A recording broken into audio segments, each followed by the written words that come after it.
Hello, right. As you can see, I've done something to my ankle. I come to Australia 4 months ago, I bought a camper van and I started a YouTube channel.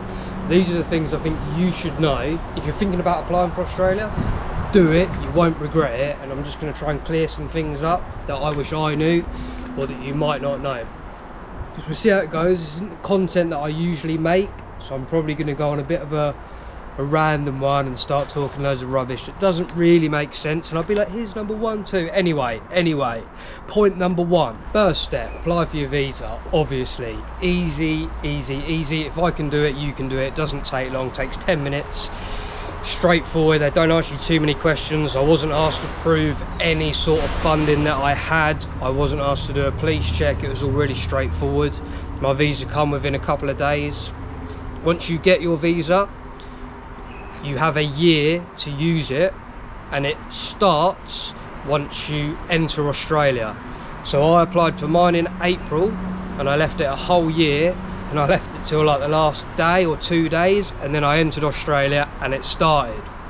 Now, when I got to the airport, the only time my visa was checked was at UK Customs. Now, I applied for my visa on an old passport, and when I got there they said it couldn't be accepted and I needed to apply for a new one, where I managed to get myself locked out of my IMI account. So if you're doing it on an old passport and you've left it a year like myself because you're not organised, remember to change it previously before arriving at the airport. Save you a lot of hassle. Right, when you get to Australia, if you're from the UK, you no longer have to do your 88 days work in farm work, so you don't have to worry about that. If you're from elsewhere, when I heard of farm work, I thought you'd be having to work with cows, it'd be on a farm. Farm work's anything from hospitality to being a bartender, bar staff, whatever, where you can go into construction. Construction can count towards 88 days. So when they say farm work, that's a very, very loosely used term, and you can do a lot of other things. So you don't have to worry about that. Finding work I've found pretty easy. Join the Facebook groups, join like jobs in Brisbane, jobs in Sydney, jobs in Cairns. Join all them groups, they're really helpful. Indeed, I haven't found that great. I've only been here 4 months, but I sent out a load of things, never heard anything back. The groups on Facebook are the best. Keep an eye on them. There's plenty of work out there if you're gonna chase it. Also, the flight, it's a long flight, believe it or not, and it sucks. Get some sleeping pills if you can from the doctor. I never got called up on any part of the trip, apart from when I landed in Doha, and as I was giving them my plane ticket, a guy then approached me that said he was from the Australian office, and he started quizzing me. He shot a load of questions at me, like, why am I coming to Australia, what am I doing, why am I here, have I been here before, what am I doing for work. He asked me if I'd been to Australia like 3 times. I was trying to make him laugh a little. He was having none of it. He was stood there. He was like, you know, what are you doing? Where are you from? Why are you doing this? I got a smile out of him at the end, but he was very serious. And then as I entered Australia, nothing, no checks, didn't ask for any bank statements of how much money I had, didn't ask to see my visa because my visa was already checked at the UK side, walked straight through, no issues. When you arrive in Australia, things to get set up, if you're staying for a while, you want to get your Medicare as early as possible. I don't know why I'm giving you this advice because I still haven't done that, but I will be doing it. Also, right, so you're going to need a SIM card. Go and get a SIM immediately because you need a SIM card to set up a bank account. Straightforward, you can get a pay-as-you-go, or you can set up a contract, whatever you want to do. A lot of UK providers give you data in Australia. I'm currently with O2 and they run off Telstra and Optus, which are like the main ones in Australia, and I've had data everywhere without issue. So O2 are good. You'd need to check with your providers, but yeah, get a SIM. Telstra seems to be the best one.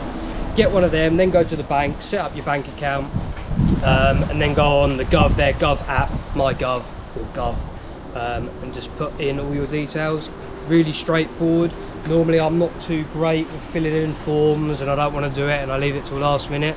They haven't taken too long. Everything's been really straightforward and easy. Tax number, that's what you need to apply for. This is where I'm going to go a bit off topic. Tax number on the MyGov website, apply for that. So then you can get, that's what employers will request of you along with your visa. So you always make sure you have them things. Also a super account. So once you set up your bank account, I went with Commonwealth Bank. So I was told by a couple of locals and a couple of friends that I've got here, use Commonwealth, it's good, it's easy, it's one of the best ones. I haven't found an issue with it. So I've been using that, and they do, you need to apply, you need to set up a super account on there, which is essentially like a pension. But when you leave Australia, if you leave Australia, you can apply to get that back when you leave. So it's kind of like a savings account, which is pretty good. Now, I don't really do much research when I go to places. I sort of leave it until last minute, and then I sort of get an idea of it and look at the trip. I sort of plan my rough route, but I don't look into it too much. So then, like, before I come, I started looking at hostels, and I saw the price of hostels, and I was like, I'm not sure about that. So started looking into it a bit more. I'd recommend, so if they want you to have £3,500 before you enter. So if you're doing it legitimately or going by the guidelines, you're going to have that much money. I'd look into getting a form of transport that you can sleep in, whether it's a car, a camper, something, just because it's going to save you so much money.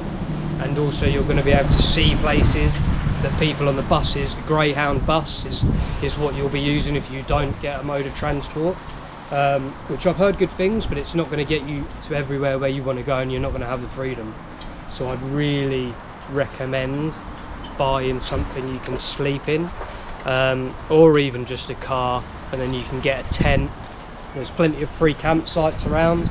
Also, if you come in here, when you get here, Wiki Camps, one of the best apps I've used. It's £5 I think, one-off fee, £5, and that'll tell you where all the toilets, washing stations, campsites, free campsites, paid campsites, they'll give you all the information. It's just like on Google Maps, but it shows you all of the things. I'll see if I can pull up a little video of it here somewhere, maybe. On your first week of arriving, another thing I forgot, this is the last thing I forgot, jet lag. Now I've always been pretty good at not sleeping, and I can go days without sleep. I thought that'd be alright, I'll stay up for a day or two and then I'll just be really tired and my body will get into sync. I was doing all the things, waking up, going to the gym, getting in the sunlight, doing all the things to reset your body to the time zones. Nah, you're gonna look, if you're anything like me, it was about a week. It took me about a week because your mind's just so not used to the time zones, and it's so set in the past. So it took me about a week. Then after that week, you're back. You're fine. You're waking up normal times. You're eating at normal times, and you're going to sleep at normal times, and you start to get a bit more energy. Sunlight, feet in the ground. Get your feet in the ground, huh? This is a new YouTube channel, guys. If this has been helpful at all, any part of it, please subscribe. This is not content said before I want to be doing. I'm in the van, I'm travelling, but I broke my ankle. If you want to see how I've done that last video, this is all I can do for now. I just wanted to stay up, keep you updated, and do a little video. Also, if you're thinking about making a YouTube channel, it'd be good to follow mine, just so you can see the progress that you're making. That's what I'm doing with a couple of other people. Anyway, thanks for watching. See you later.